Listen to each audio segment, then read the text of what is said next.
شهر رمضان الذي أنزل فيه القرآن هدى للناس وبينات من الهدى والفرقان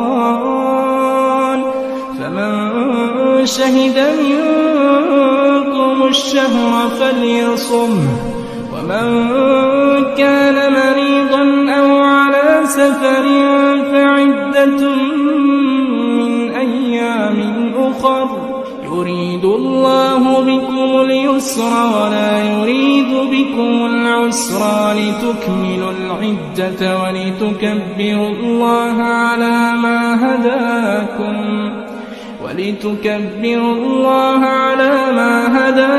ولعلكم تشكرون.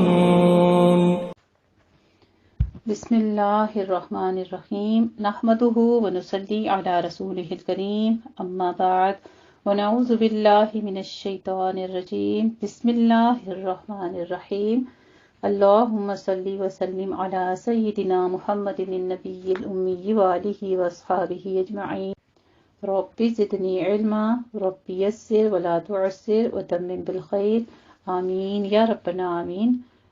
الحمدللہ جی، آج ہم آغاز کرنے لگے ہیں اپنے پارہ نمبر 17 اقترب کا، اور الحمدللہ اللہ رب العزت نے ہمارے نصیبوں میں کیا ایک اور رمضان کا روزہ رکھنا، اور پھر اس میں ہمیں قرآن مجید پڑھنے کی سعادت بخشی.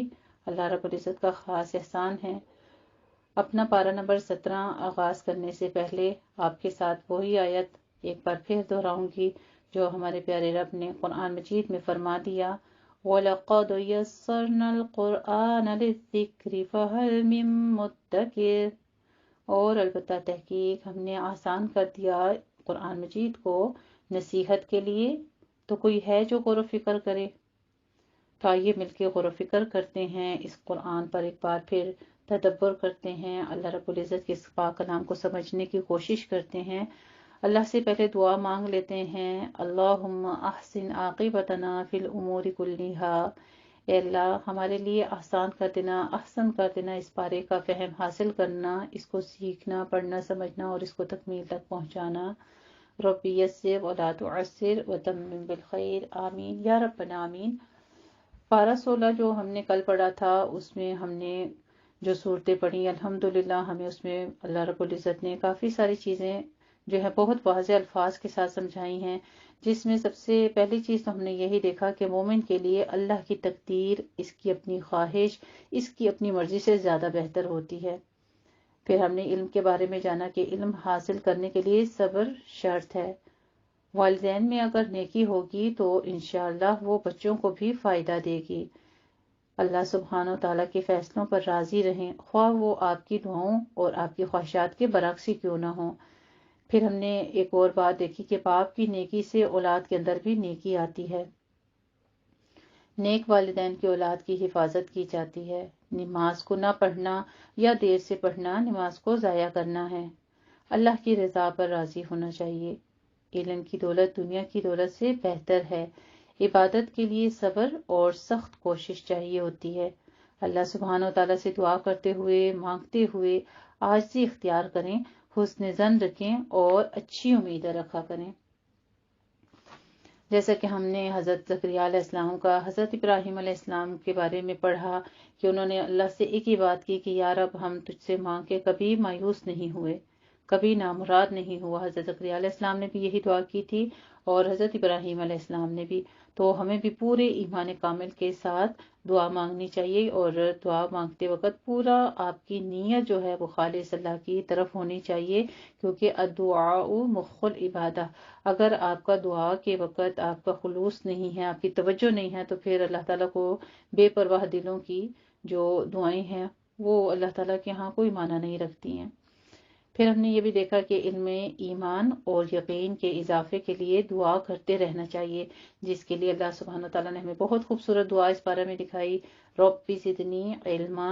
کسی چیز کے اضافے میں کسی نبی کو نہیں کہا گیا، کسی انسان کو نہیں کہا گیا کہ اپنے لیے کسی چیز کا اضافہ مانگے، اپنی عمر میں اضافہ مانگیں، اپنے مال میں اضافہ مانگیں، تو علم کے بارے میں آیا کہ اپنے علم میں اضافہ مانگ لیجئے کہ میرے علم کو بڑھا دے۔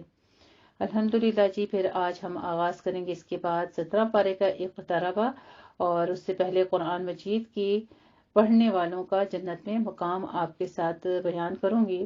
ابو ہریرہ رضی اللہ تعالیٰ عنہ روایت کرتے ہیں کہ رسول اللہ صلی اللہ علیہ وآلہ وسلم نے فرمایا، قرآن قیامت کے دن اس آدمی کے روپ میں آئے گا جس کا رنگ اڑا ہوا ہوگا، اور اپنے ساتھی سے پوچھے گا، کیا تو مجھے پہچانتا ہے؟ پھر قرآن کہے گا، میں وہی ہوں جو تجھے راتوں کو بیدار اور دوپہر کو پیاسا رکھتا تھا، یعنی رات کو قیام کے لیے اور دن کو پڑھنے کے لیے، اور یقیناً ہر تاجر اپنی تجارت کے پیچھے ہوتا تھا، یعنی بزنس والے بزنس کی طرف دوڑ رہے ہوتے تھے، اور میں آج ہر تاجر کو چھوڑ کر تیرے لیے آیا ہوں، یعنی وہ جو دنیا کے پیچھے دوڑ رہے تھے میں ان کے پیچھے نہیں جا رہا، کیونکہ تو میرے پیچھے آتا تھا، اس لیے آج میں تیرے پیچھے آیا ہوں۔ پھر اس کے دائیں ہاتھ میں بادشاہت اور بائیں ہاتھ میں ہمیشگی دے دی جائے گی، اس کے سر پر پروقار تاج رکھا جائے گا، اس کے والدین کی 2 عمدہ پوشاکیں پہنائی جائیں گی، وہ اس قدر بیش بہا قیمت ہوں گی، یعنی اتنی زیادہ قیمتی ہوں گی کہ دنیا و ما فیہا کی قیمت ان کا مقابلہ نہیں کر سکتی۔ وہ دونوں کہیں گے، اے رب، یہ پوشاکیں ہمارے لیے کہاں سے؟ کہا جائے گا، اپنے بیٹے کو قرآن سکھانے کی وجہ سے صاحب قرآن کو روز قیامت کہا جائے گا کہ پڑھتا جا اور جنت کے درجے چڑھتا جا، اقرؤوا وارتقوا کہا جائے گا، اور اسی طرح ٹھہر ٹھہر کر پڑھ جس طرح تو دنیا میں ٹھہر ٹھہر کر پڑھتا تھا، بس تیرا مقام وہ ہوگا جہاں تیری آخری آیت ہوگی۔ سبحان اللہ۔ تو ایک ایک آیت پڑھنے کا قرآن مجید کا ثواب دیکھیے کہ جنت کی ایک ایک سیڑھی انسان چڑھتا ہے۔ تو اللہ سبحانہ تعالیٰ سے دعا ہے کہ وہ ہمارے بچوں کو بھی اس کی توفیق دے، اور خود ہمیں بھی اس کے پڑھنے کی، سمجھ کر پڑھنے کی، اس پر عمل کرنے کی توفیق دے، اور قرآن کی قدر و قیمت کو سمجھنے کی بھی توفیق دے۔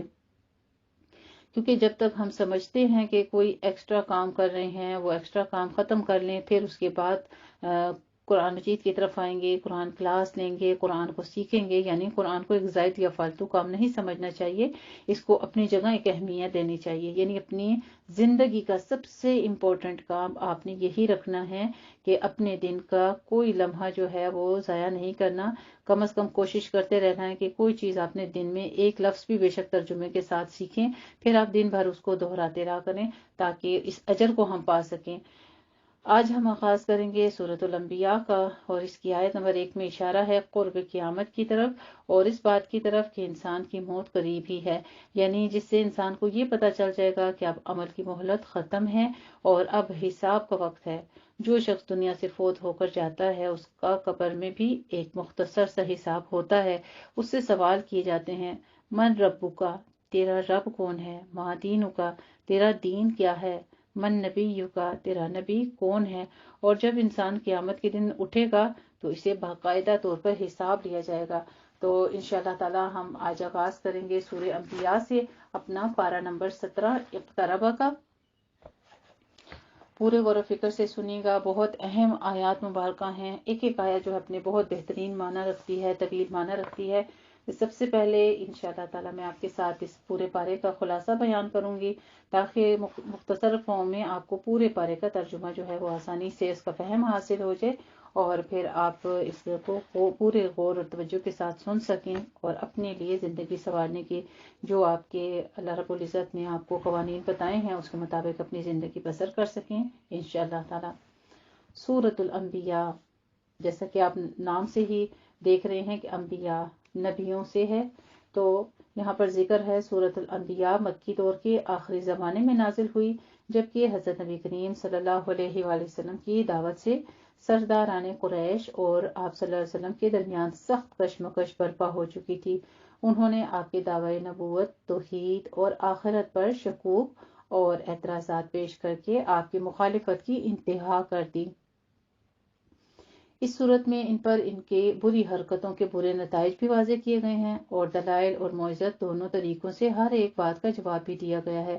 اس ضمن میں اس میں انبیاء کی سیرتوں کے مختلف پہلوؤں کو پیش کر کے یہ بتایا گیا ہے کہ وہ تمام کے تمام اللہ کے برگزیدہ بندے اور انسان تھے، اور ان کی دعوت ایک ہی تھی، ان کے اوپر بھی طرح طرح کے مصائب آئے اور ان کے مخالفین نے ان کو برباد کرنے میں کوئی کسر نہ چھوڑی، لیکن بالآخر وہ اللہ کی غیبی مدد اور نصرت سے کامیابی سے ہمکنار ہو گئے۔ انہی انبیاء کے دین علیہ السلام کے دین کو اب حضرت محمد صلی اللہ علیہ وآلہ وسلم پیش کر رہے ہیں۔ انسان کی نجات اسی دین کی پیروی میں ہے۔ رکوع نمبر 1 سورہ انبیاء میں ہم پڑھیں گے دعوت حق اور مشرکین مکہ کی سخن سازیاں۔ پہلی آیت میں اللہ سبحانہ تعالیٰ نے اپنی سنت کا تذکرہ کیا۔ اللہ سبحانہ تعالیٰ جب کسی قوم کی طرف اپنا رسول بھیجتے ہیں تو اس قوم کے لیے صرف ایک ہی راستہ رہ جاتا ہے، یعنی وہ ایمان لے آئیں۔ اگر وہ ایمان نہیں لاتے تو لازماً اتمام حجت کے بعد ہلاک کر دیے جاتے ہیں، اور اسی کا تذکرہ جو ہے آپ صلی اللہ علیہ وسلم کی دعوت کے بعد، جو کہ مشرکین کا یوم حساب بالکل قریب آ لگا، اس کا ذکر فرمایا جا رہا ہے۔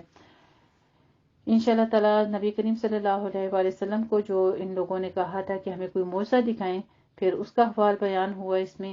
پھر ہمارے پاس رکوع نمبر 2 ہے جس میں ہم جانیں گے حق ہمیشہ قائم رہنے اور باطل نابود ہونے کے لیے ہے۔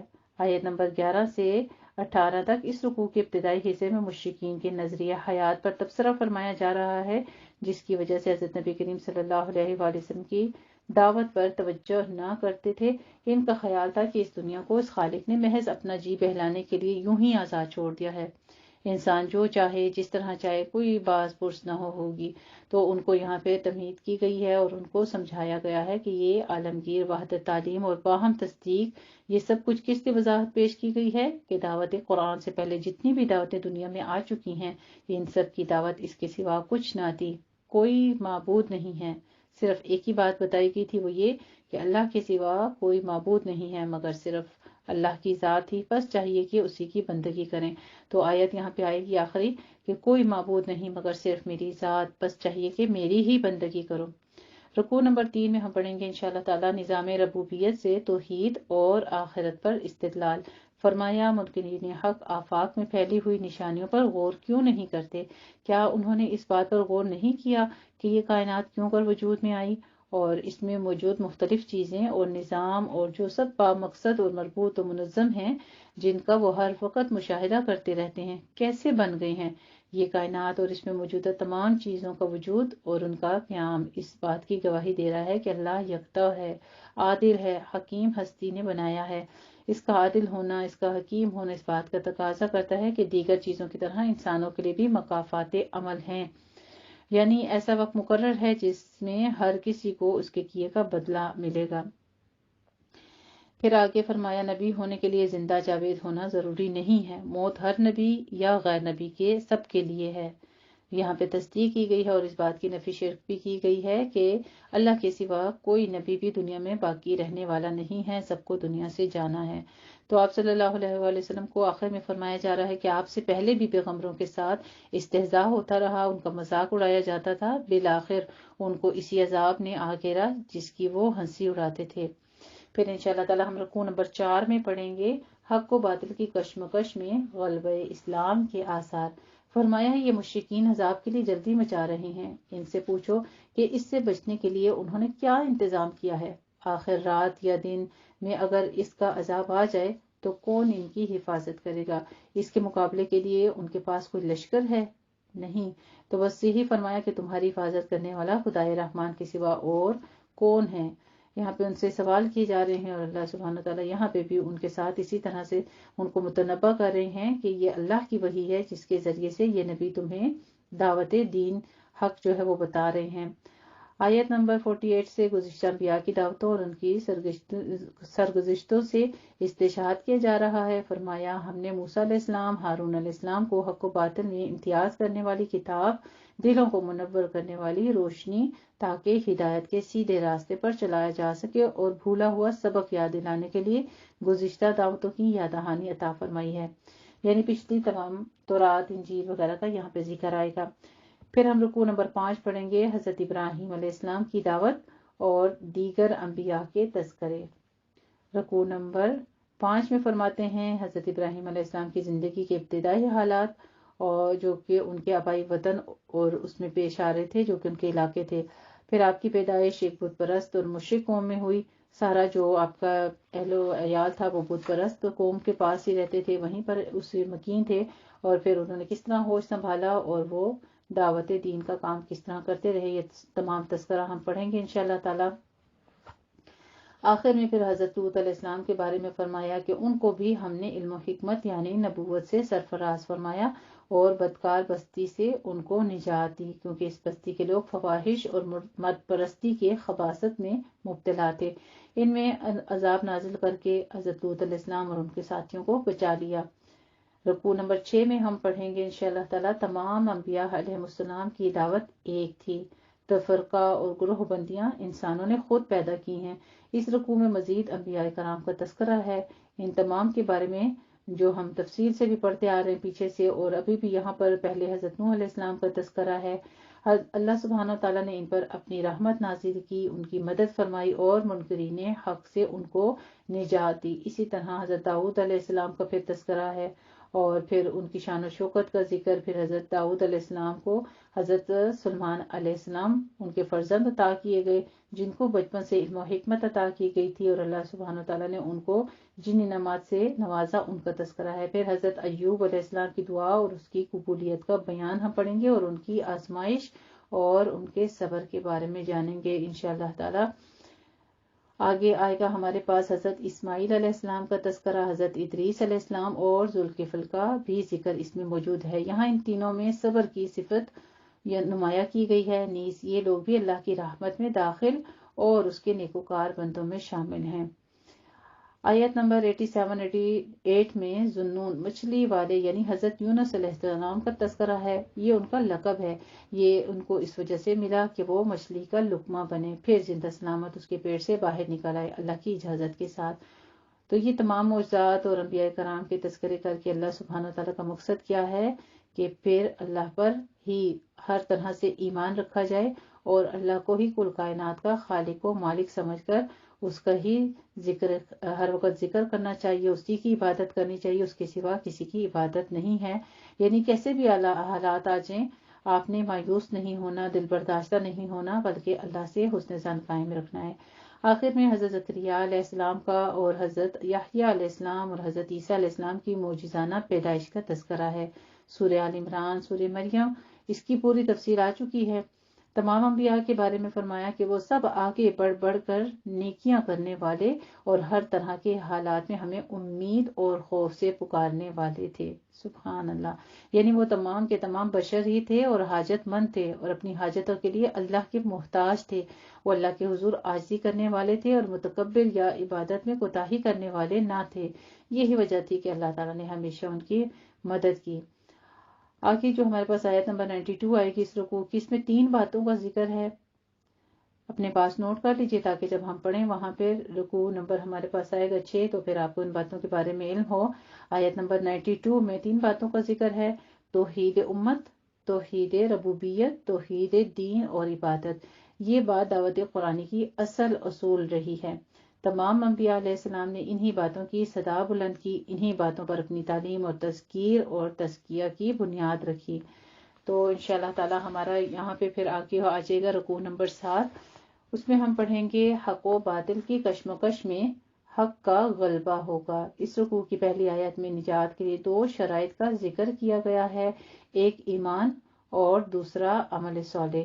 جس انسان نے نیک عمل کیے اور مومن بھی تھا تو اس کی کوششیں جو ہیں وہ رائگاں نہیں جائیں گی، ہم اس کو بھرپور صلہ دیں گے۔ جو مسلم کی جگہ یہودی بن گئے اور کہنے لگے کونو ہودن، یا جیسے نصارہ کہتے تھے کونو نصارہ، جس طرح آج کل مسلمان کے مختلف گروہوں نے الگ الگ فرقوں کے نام تجویز کر رکھے ہیں، تو یہاں قرآن کہتا ہے کہ نہیں، جو ایمان اور عمل صالح لے کر اللہ کے حضور حاضر ہوا وہ اپنا اجر ضرور پائے گا۔ وَإِنَّا لَهُ كَاتِبُونَ، اور ہم اس کا ایمان اور عمل لکھ رہے ہیں اور ہمیں اس کا صلہ دینے والے ہیں، یعنی کسی خاص فرقے کے عمل کو نہیں دیکھا جائے گا۔ انشاءاللہ تعالی آخر میں ہم پڑھیں گے، فرمایا جا رہا ہے آپ صلی اللہ علیہ وآلہ وسلم کو کہ آپ اعلان کر دیں کہ مجھ پر وحی آئی ہے، وہ یہ کہ تمہارا حقیقی معبود صرف ایک اللہ ہے، کوئی اس کے ساتھ اس کا شریک نہیں، اور کوئی دوسرا تمہیں اللہ کے عذاب سے بچا نہیں سکے گا۔ میرا جو فرض تھا وہ پورا ہو گیا، اب یہ ذمہ داری تمہاری ہے، اس کے نتائج کی ذمہ دار بھی تم خود ہوگے، وہ تمہاری کھلی باتوں کو بھی جانتا ہے اور وہ جو کچھ تم چھپاتے ہو اس کو بھی۔ مجھے کیا معلوم اس تاخیر میں یا جو وعدہ عذاب قیامت ہے آنے والا تمہارے لیے آزمائش رکھ دی گئی ہے، کچھ دن کی اور زندگی کا لطف اٹھا لو۔ تو آخری آیت میں یہاں پہ حضرت نبی کریم صلی اللہ علیہ وآلہ وسلم کی دعا بھی ہے اور منکرین کو وداع بھی۔ حضرت نبی کریم صلی اللہ علیہ وآلہ وسلم نے اللہ تعالیٰ سے دعا فرمائی، اب دیر نہ کر، اس حق کو باطل کی کشمکش کا تو سچائی کے ساتھ فیصلہ کر دے، ہمارا پروردگار تو رحمان ہے، جو کچھ تم باتیں بنا رہے ہو ان کے خلاف اسی کی مدد کا طالب ہوں میں۔ یہ حضرت نبی کریم صلی اللہ علیہ وسلم نے دعا کی تھی۔ الحمدللہ جی، یہاں پہ ہماری سورہ انبیاء مکمل ہو جاتی ہے۔ پھر آگے ہم آغاز کریں گے سورۃ الحج کا۔ اس سورت کا کچھ حصہ مکی دور کے آخری ایام میں اور باقی مدنی زندگی کی ابتداء میں حج کے موقع پر نازل ہوا۔ اس میں کفار کو تنبیہ اور فہمائش کی گئی ہے کہ اگر وہ اپنی روش سے باز نہ آئے تو ان کا انجام بھی گزشتہ قوموں کی طرح ہوگا جو تباہ و برباد کر دی گئیں۔ بالخصوص اس کے مدنی حصے میں مسجد حرام کو شرک اور بت پرستی کے لیے استعمال کرنے اور مسلمانوں کو حج اور عمرہ وغیرہ کے لیے اس میں داخل ہونے سے منع کرنے پر کفار مکہ کی گرفت کی گئی ہے۔ نیز اس میں پہلی دفعہ مسلمانوں کو کفار کے خلاف ہتھیار اٹھانے کی اجازت بھی دی گئی ہے اور کمزور ایمان کے مسلمانوں کو بھی جھنجھوڑا گیا ہے۔ تو رکوع نمبر 1 میں ہم پڑھیں گے سورہ حج کے قیامت کی ہولناکیاں اور انفس و آفاق سے حیات اخروی پر استدلال کیا گیا ہے۔ پہلے رکوع میں مشرکین مکہ کو خطاب ہے جو قیامت کی تکذیب کر رہے تھے اور عذاب کے لیے جلدی مچا رہے تھے۔ تو پہلی 2 آیات جو ہیں وہ قیامت کے مناظر پیش کر رہی ہیں اور پھر آگے جو ہے وہ سارا یعنی کہ پہلے زلزلہ آئے گا، اللہ کا غضب جیسے ہی ہوگا تو ڈرو مت اس چیز سے کہ پہلے قیامت آئے گی تو اس وقت زلزلہ ہوگا ہولناک، اور پھر حضور صلی اللہ علیہ وسلم نے فرمایا کہ 3 دفعہ نفخ جو ہے وہ سور پھونکا جائے گا۔ پھر پہلی دفعہ جب سور پھونکا جائے گا تو اس سے پوری دنیا میں دہشت اور سراسیمگی جو ہے اس کی کیفیت ہو جائے گی۔ دوسری دفعہ جب جاندار مر کر گر پڑیں گے اس وقت، اور تیسرے سور پر سب لوگ زندہ ہو کر اللہ کے حضور حاضر ہو جائیں گے۔ تو ان باتوں کی تفصیلات حدیث مبارکہ میں انشاءاللہ تعالی ہم جو قصص القرآن کر رہے ہیں مزید اس میں بھی وضاحت کریں گے اس کی۔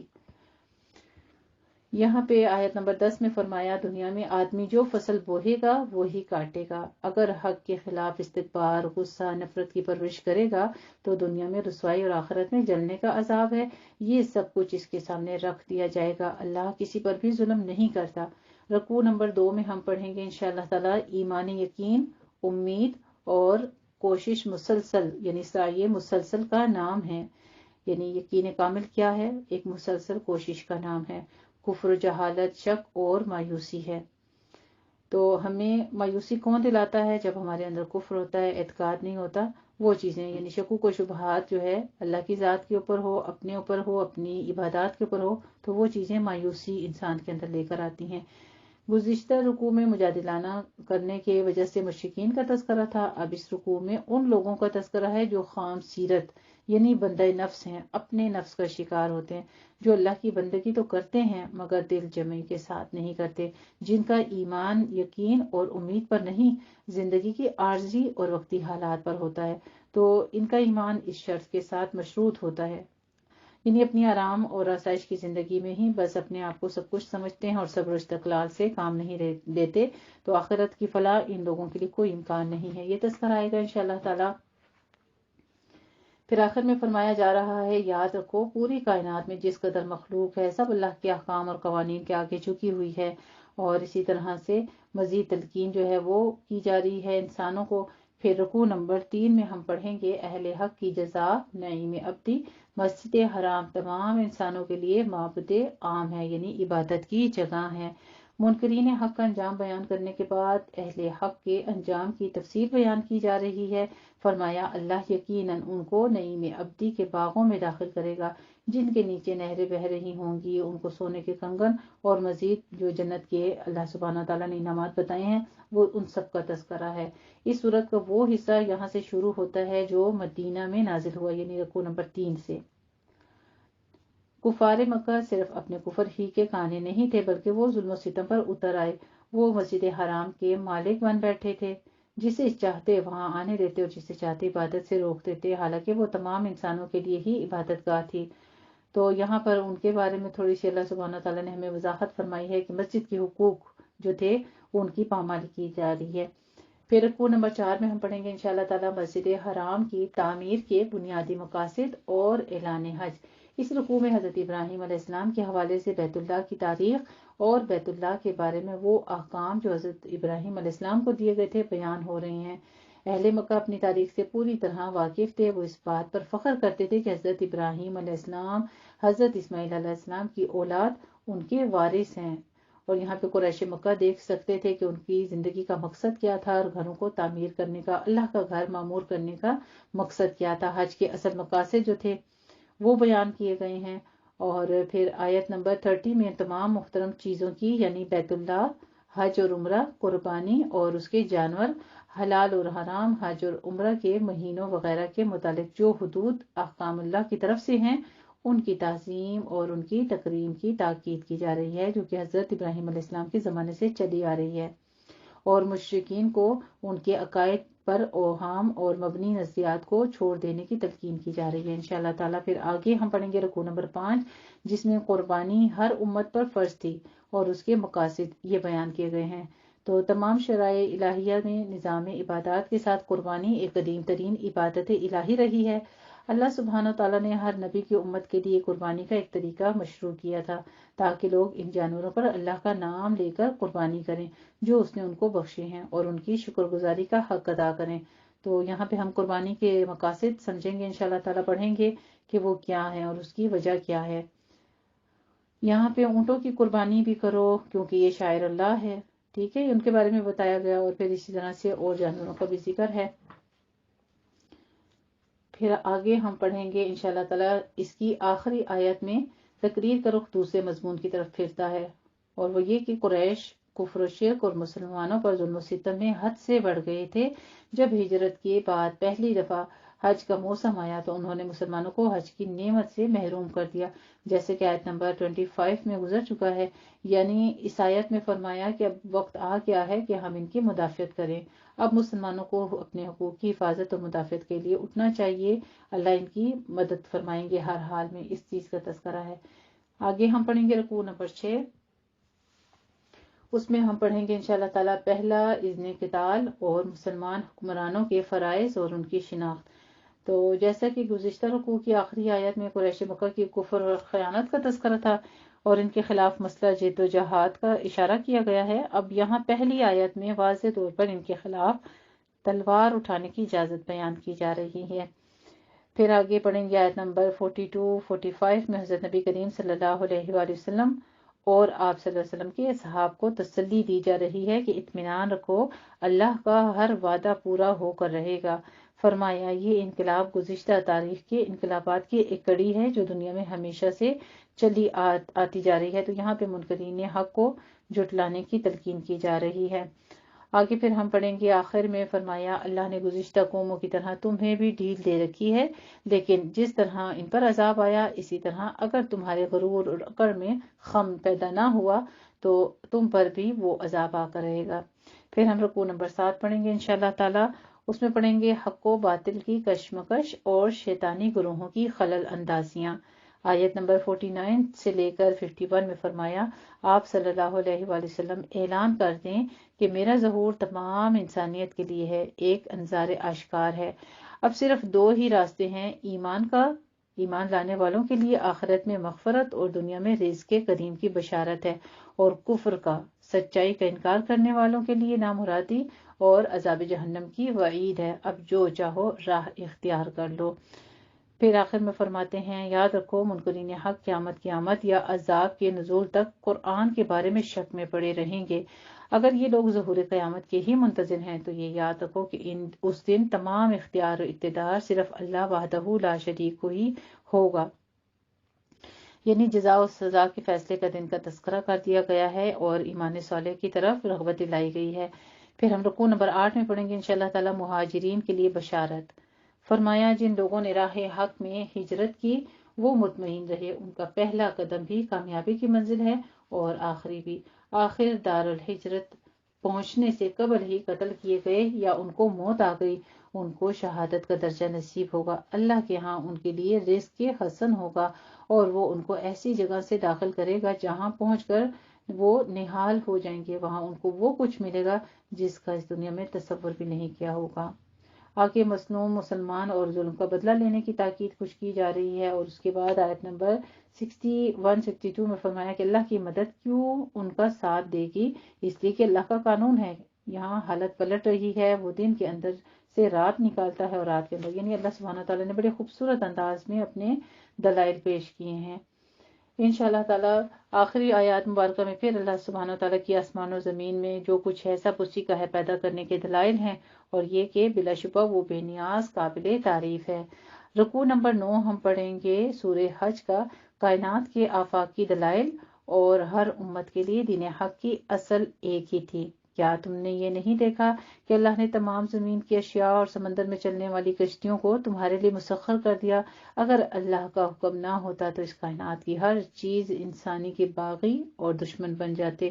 یہی حالت کشتی کی ہے۔ پھر اور کچھ اللہ سبحانہ تعالیٰ نے سمندر کے بارے میں، کشتی کے بارے میں اور آسمان کے بارے میں بہت سارے مزید اپنے جو ہیں دلائل یہاں پہ پیش کیے۔ آخر میں حضرت نبی کریم صلی اللہ علیہ وآلہ وسلم کی یہ دعویٰ جو ہے بالکل واضح ہے، لیکن مناسک یعنی عبادت کے طور طریقوں میں اختلاف ہے، کیونکہ ہر عہد ہر دور میں ہر قوم کی حالت یکساں نہ تھی، ہر ایک کے حالات کے مطابق اس کو طور طریقے دے دیے گئے۔ تو یہاں پہ حضرت نبی کریم صلی اللہ علیہ وسلم کی عبادت کے طریقے بھی اور پچھلی قوموں کے ساتھ ان کا موازنہ کر کے یہ بتایا گیا ہے کہ ان منکرین حق نے ان معبودان باطلہ کو اللہ کا شریک اور اپنا شفیع بنا رکھا ہے، جن کے لیے ان کے پاس کوئی علم نہیں ہے، جس چیز پر کوئی عقلی یا فطری کام جو ہے دلیل نہیں دیتی ہے۔ پھر اللہ کی ان آیات سنانے والوں پر حملہ کرنے کے لیے تم تیار ہو جو یہ ان لوگوں کو جو کہ ان کے بدن کو آگ چھولے گی ان کا تذکرہ ہے۔ فرمایا کہ اس سے بھی بدتر حالت کی خبر دو جہنم کی آگ کے شعلے کی، وہ ان کا بدترین ٹھکانہ ہوگی، یعنی منکرین حق کو کچھ تنبیہ کی جا رہی ہے۔ پھر آگے ہم پڑھیں گے رکوع نمبر 10 میں انشاءاللہ تعالیٰ منصب امامت کے فرائض اور اس کی کچھ ذمہ داریاں۔ فرمایا تم اپنے معبودان باطلہ کی حقیقت سن کر ایسے چڑھتے ہو تو ان کی بے بسی کی ایک تمثیل دیکھو۔ پھر کچھ مثالیں بیان کی گئی، مکی کی مثال بیان کی گئی ہے اور اس کی کمزور حالت پر تاکید کر کے بتایا گیا کہ یہ معبودان باطلہ جو ہیں وہ تو اتنا بھی مقام نہیں رکھتے۔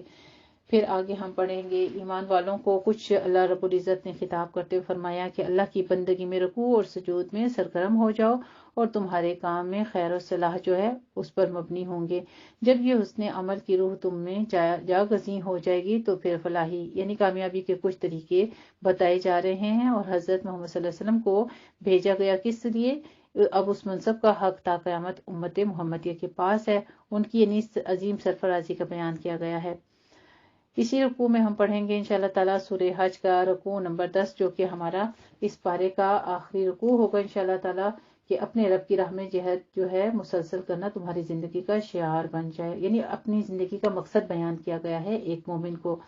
پھر یہ کہ اس نے تمہیں برگزیدگی کے لیے چن لیا ہے، انسان کو اس کی اہمیت کا اعلیٰ اور بہترین درجے کا راستہ جو دکھایا اس کے بارے میں اللہ رب العزت نے ہمیں آگاہی کی۔ اور پھر ہم دیکھیں گے کہ یہ تنگیاں بعد کی پیداوار ہیں، اصل دین تو وہ ہے جو تمہارے بزرگ حضرت ابراہیم علیہ السلام کا تھا، اس میں یہ باتیں بالکل نہیں تھیں، اب اسی کی تم راہ پر چل پڑو۔ پھر اس نے تمہارا نام مسلم رکھا۔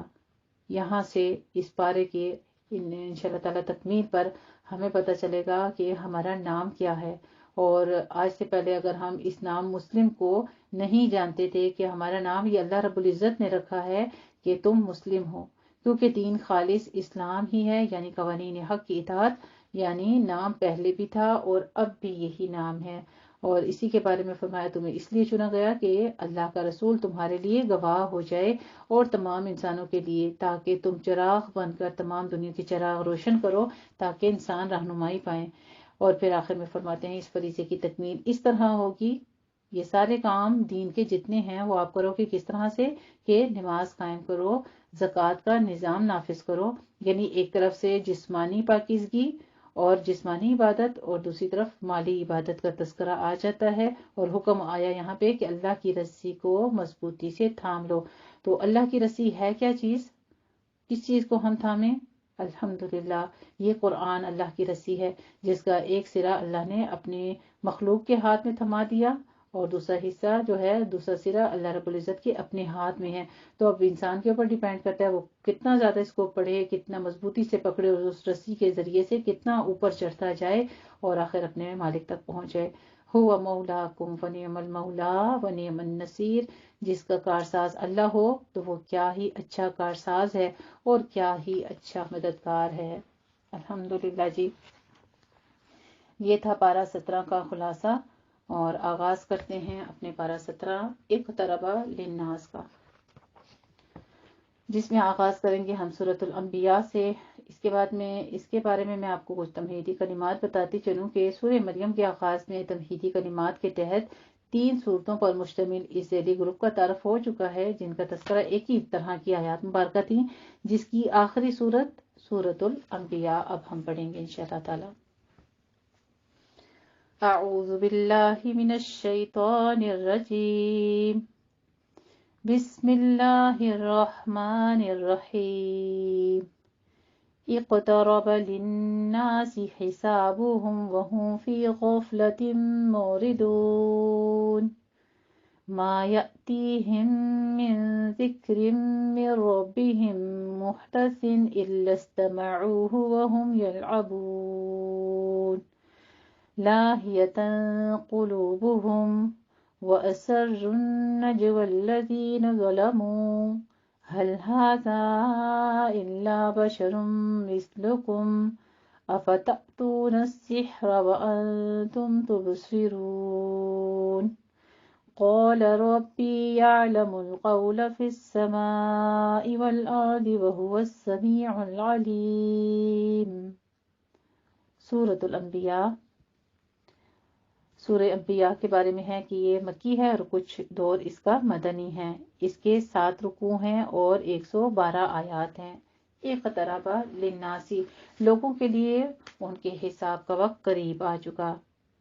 وہ غفلت پہ بڑے اعراض کیے جا رہے ہیں. نہیں آتی ان کے پاس ان کے رب کی طرف سے کوئی نصیحت مگر یہ اس کو سنتے ہیں کھیلتے ہوئے، یعنی غور لگا کے کان لگا کے نہیں سنتے، بس کھیلتے کودتے ادھر ادھر اللہ کی آیات کو سنتے ہیں. ان کے دل کھیل کے خوگر ہو چکے ہیں اور یہ ظالم خفیہ طور پر سرگوشیاں کرتے ہیں کہ نہیں ہے یہ محمد صلی اللہ علیہ وآلہ وسلم مگر تمہاری ہی طرح کے ایک انسان، تو کیا تم جانتے بوجھتے جادو میں پڑھنے جا رہے ہو؟ رسول اللہ صلی اللہ علیہ وآلہ وسلم نے کہا کہ میرا رب جانتا ہے ہر اس بات کو جو آسمان اور زمین میں ہے اور وہ سب کچھ سننے والا اور سب کچھ جاننے والا ہے. سبحان اللہ. اللہ سبحانہ تعالیٰ کے خوبصورت نام و صفات السمیع العلیم بیان کیے جا رہے ہیں. بل قالوا اضغاث احلام، بلکہ وہ یہ بھی کہتے ہیں کہ یہ کلام پریشان خیالات ہیں، بلکہ اس نے خود گھڑ دیا ہے، بلکہ یہ تو شاعر ہے. تو اسے چاہیے کہ وہ لائے ہمارے پاس کوئی معجزہ جیسے پہلے رسولوں کو بھیجا گیا تھا. نہیں ایمان لائی کوئی بستی ان سے پہلے جس کو ہم نے ہلاک کیا، تو کیا یہ لوگ کوئی معجزہ دے کر ایمان لے آئیں گے؟ ہم نے نہیں بھیجا آپ صلی اللہ علیہ وسلم سے پہلے مگر مردوں ہی کو بطور رسول ان کی طرف ہم وحی کرتے تھے. اے قریش مکہ، تم اہل ذکر سے پوچھ لو اگر تمہیں معلوم نہیں، ہم نے ان رسولوں کے لیے ایسا جسم نہیں بنایا تھا کہ وہ کھانا نہ کھاتے ہوں اور نہ ہی وہ ہمیشہ زندہ رہنے والے ہوتے ہیں. یہ کتنی بڑی آیت ہے. نفی شرک کے لیے جو لوگ حضرت محمد صلی اللہ علیہ وسلم کو حاضر ناظر سمجھ کر ان سے مدد مانگتے ہیں، انبیاء کرام کو اولیاء اللہ کو پکارتے ہیں اور ان کو حاضر ناظر سمجھتے ہیں، تو یہاں پہ ذکر ہو رہا ہے پیغمبروں کے اجسام کے بارے میں. جسدا لا یاکلون الطعام وما کانوا خالدین، کہ وہ ہمیشہ رہنے والے نہیں ہوتے. پھر ہم نے ان کے ساتھ کیا گیا وعدہ سچ کر دکھایا، پھر انہیں اور ان کے ساتھ جسے چاہا اسے نجات دی اور حد سے بڑھنے والوں کو ہم نے ہلاک کر دیا. اے لوگو، اب ہم نے تمہاری طرف یہ کتاب نازل کر دی ہے، اس میں تمہارا ذکر ہے. غور سے سنیے یہاں پہ کیا ذکر ہو رہا ہے کہ اس میں تمہارا ذکر ہے، تو کیا تم عقل سے کام نہیں لیتے؟ وَكَمْ قَصَمْنَا مِنْ قَرْيَةٍ، اور کتنی ہی بستیوں کو ہم نے پیچ ڈالا جو ظالم تھیں، اور پھر ان کے بعد ہم نے اٹھا کھڑا کیا دوسری قوموں کو. پھر جب انہیں محسوس ہوا ہمارا عذاب تو اس سے بھاگنے لگے. اس وقت انہیں کہا گیا اب بھاگو مت اور واپس جاؤ اپنے سامان تعیش اور محلات کی طرف. شاید کہ وہاں تمہیں پوچھا جائے۔ انہوں نے کہا، ہائے ہماری شامت، ہم تو خود ہی ظالم تھے۔ پھر وہ بار بار یہی کہتے رہے، یہاں تک کہ ہم نے کر دیا انہیں کہیں کٹی ہوئی کھیتی کی طرح اور راکھ کی مانند، اور ہم نے آسمان اور زمین کو اور جو کچھ ان دونوں کے درمیان ہے کھیل کے لیے نہیں بنایا۔ آج مقصد پتہ چل گیا ہمیں اپنی زندگی میں آنے کا، کہ اللہ رب العزت نے کھیل تماشے کے لیے ہمیں نہیں بھیجا ہے۔ پھر آگے مقصد بھی بتائیں گے کہ وجہ کیا ہے، کس لیے بھیجا ہے۔ اگر ہم چاہتے کہ کوئی کھیل بنائیں تو ہم ضرور اپنے پاس سے بنا لیتے، اگر ہم یہ کرنے والے ہی ہوتے، بلکہ ہم حق کو دے مارتے ہیں باطل پر، تو وہ اس کا بھیجا نکال دیتا ہے، تو جب ہی وہ نابود ہو جاتا ہے اور تمہارے لیے تباہی ہے اس کی وجہ سے جو تم لوگ بیان کر رہے ہو، اور اسی کا ہے جو کچھ آسمانوں میں ہے اور زمین میں ہے، اور جو ملائکہ مقربین اس کے پاس ہیں وہ اس کی عبادت سے تکبر کی بنا پر گریز نہیں کرتے اور نہ ہی وہ سستی کرتے ہیں۔ یعنی یہاں پہ فرشتوں کا تذکرہ کر کے یہ چیز ہمیں واضح کی جا رہی ہے کہ جو اللہ کی عبادت کرتا ہے اس کا مطلب کہ وہ غرور نہیں کرتا، وہ عاجزی کرتا ہے۔ تو اللہ کی عبادت سے غفلت کس چیز کو کہا جا رہا ہے؟ تکبر میں مبتلا ہونے کو۔ آج کے بعد اگر نماز میں، قرآن پڑھنے میں، عبادات میں اگر سستی آئے تو خود ہی سوچ لیجیے گا کہ ہم اللہ کے حضور تکبر کر رہے ہیں، کہ یعنی ہمارے پاس تو سب کچھ ہے، ہمیں ضرورت نہیں ہے تیری عبادت کی۔ نعوذ باللہ، اگر ایسا خیال دل میں آئے تو ضرور یہ سوچیے گا کہ کہیں ہم تو متکبرین میں شامل نہیں ہو رہے، کیونکہ فرشتوں کی صفات بتائی جا رہی ہیں کہ وہ سستی نہیں کرتے عبادت میں اور وہ تکبر نہیں کرتے۔ وہ رات دن اس طرح اس کی تسبیح میں لگے ہوئے ہیں کہ تھکتے ہی نہیں۔ کیا انہوں نے زمین میں کچھ ایسے معبود بنا لیے ہیں جو خود نشوونما دیتے ہیں؟ اب مشرکین کے بارے میں ذکر ہو رہا ہے۔ اگر ان دونوں یعنی زمین و آسمان کے اندر اللہ کے سوا کوئی اور معبود بھی ہوتا تو لازماً یہ دونوں فساد سے بھر جاتے۔ تو اللہ جو عرش کا مالک ہے وہ ان تمام باتوں سے پاک ہے جو لوگ یہ بنا رہے ہیں۔ وہ جو کچھ کرتا ہے اس سے جو جواب دہی نہیں ہو سکتی، اور سب اس کی جواب دہی کریں گے، یعنی اس سے کسی چیز کی پوچھ نہیں ہوگی کہ اللہ تو نے یہ کیوں کیا اور تو کیوں کر رہا ہے۔ فسبحان اللہ رب العرش عما یصفون، یعنی جو کچھ ہے پاک ہے اللہ تعالیٰ کی ذات، اور جو رب العرش ہے، عرش کا مالک بھی ہے، عرش کا رب بھی ہے۔ عما یصفون، جو باتیں یہ لوگ بناتے ہیں، جھوٹی باتیں۔ ام اتخذوا من دونہ آلہہ، فرماتے ہیں کیا انہوں نے اس کے سوا دوسرے معبود بنا لیے ہیں؟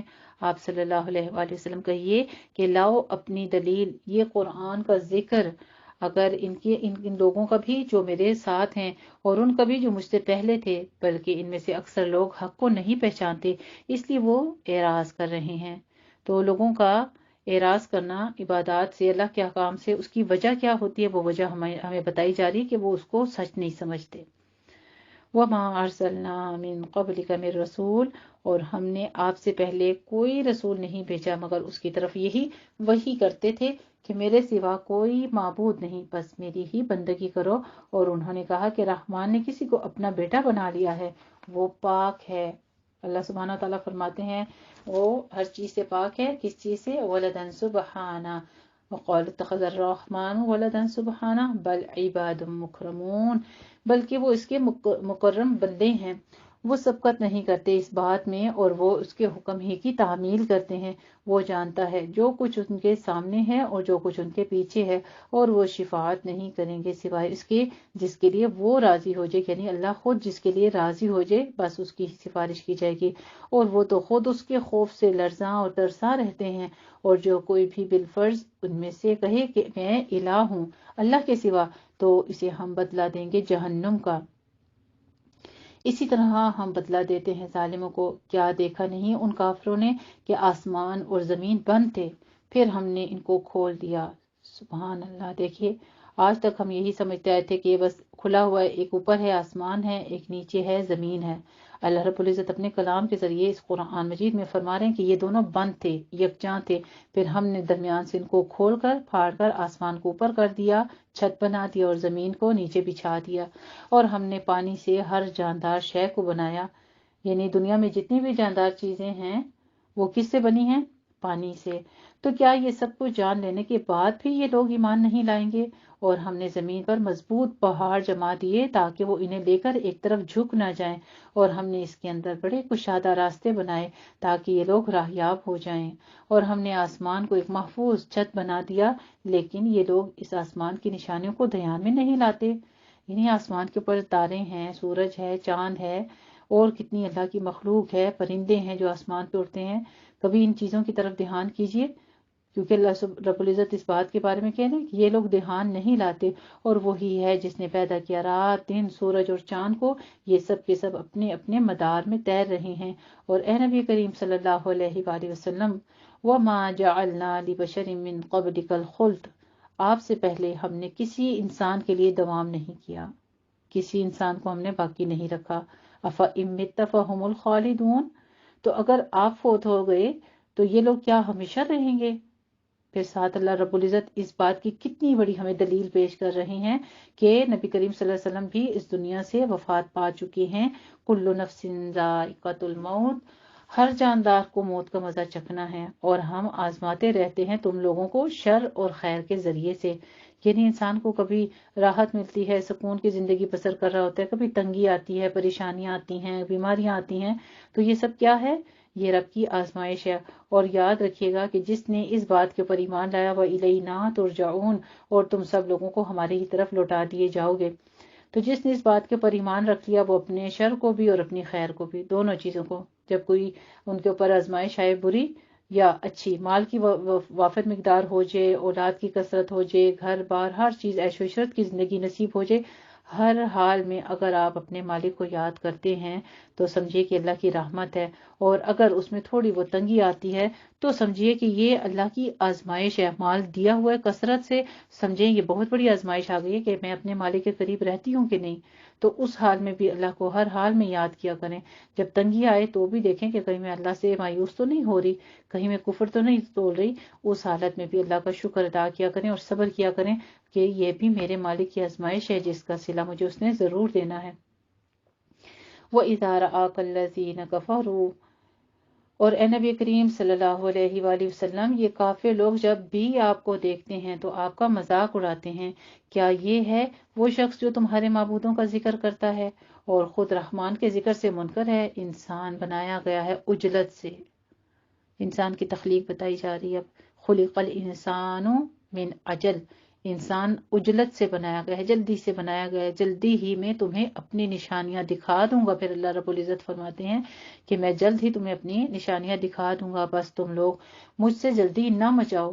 اور یہ لوگ کہتے ہیں کہ یہ وعدہ کب پورا ہوگا؟ اگر آپ سچے ہیں، کاش ان کافروں کو معلوم ہوتا اس وقت کے بارے میں جب وہ آگ کو ہٹا نہ سکیں گے اپنے چہروں سے، اور نہ ہی اپنی پیٹھوں سے، اور نہ ہی ان کی مدد کی جائے گی، بلکہ وہ قیامت ان پر اچانک آئے گی اور انہیں مبہوت کر دے گی. تو ان کی اس استطاعت ہوگی نہ ہی کسی سے، اور نہ قیامت کا عذاب ان کو ٹالنے کی استطاعت ہوگی، اور نہ ہی انہیں کوئی مہلت ملے گی. وَلَقَدِ اسْتُهْزِئَ بِرُسُلٍ مِّن قَبْلِكَ، اور اے نبی کریم صلی اللہ علیہ وآلہ وسلم، آپ سے پہلے جو رسول آئے تھے ان کا بھی مذاق اڑایا گیا تھا. تو پھر گھیر لیا ان میں سے مذاق اڑانے والوں کو اسی عذاب نے جس کا وہ مذاق اڑایا کرتے تھے. قُلْ مَن يَكْلَؤُكُم بِاللَّيْلِ وَالنَّهَارِ مِنَ الرَّحْمَٰنِ، آپ صلی اللہ علیہ وآلہ وسلم ان سے پوچھئے کہ کون تمہاری حفاظت کرتا ہے رات دن رحمان کی طرف سے؟ بلکہ یہ لوگ اپنے رب کے ذکر سے اعراض کیے ہوئے ہیں. کیا ان کے ایسے معبود ہیں ہمارے سوا جو ان کو بچاتے رہے ہیں؟ وہ تو خود اپنی مدد بھی نہیں کر سکتے، اور نہ ہی وہ ہمارے مقابلے میں ان کی مصاحبت کر سکتے ہیں. اللہ رب العزت فرما رہے ہیں کہ یعنی صرف میں ہی ہوں جو کر سکتا ہوں. ان کی نفی کر رہے ہیں، نفی معبودان باطلہ کی ہو رہی یہاں پہ. لیکن ہم نے دنیاوی نعمتیں عطا کی ان کو بھی اور ان کے آبا و اجداد کو بھی، اور اس کی وجہ کیا تھی؟ یہاں تک کہ ان پر ایک مدت گزر گئی. کیا یہ لوگ دیکھتے نہیں کہ ہم زمین کو اس کے کناروں سے گھٹاتے چلے آ رہے ہیں؟ تو کیا اب بھی وہ سمجھتے ہیں کہ وہی غالب آنے والے ہیں؟ آپ کہہ دیجئے کہ میں تم لوگوں کو خبردار کر رہا ہوں، میں تم لوگوں کو خبردار کرتا ہوں وحی کے ذریعے سے، اور بہرے نہیں سنتے کسی پکار کو جب انہیں خبردار کیا جاتا ہے. یعنی آپ بہرے کے سامنے لاکھ کہیں کہ آگ لگ گئی ہے، بھاگو یہاں سے، آگ لگ گئی ہے، سانپ آ گیا ہے، یا یہ چھت گرنے لگی ہے، اسے کچھ سنائی نہیں دیتا. جتنا خبردار کر لیں بس اس کو سنتا ہی نہیں.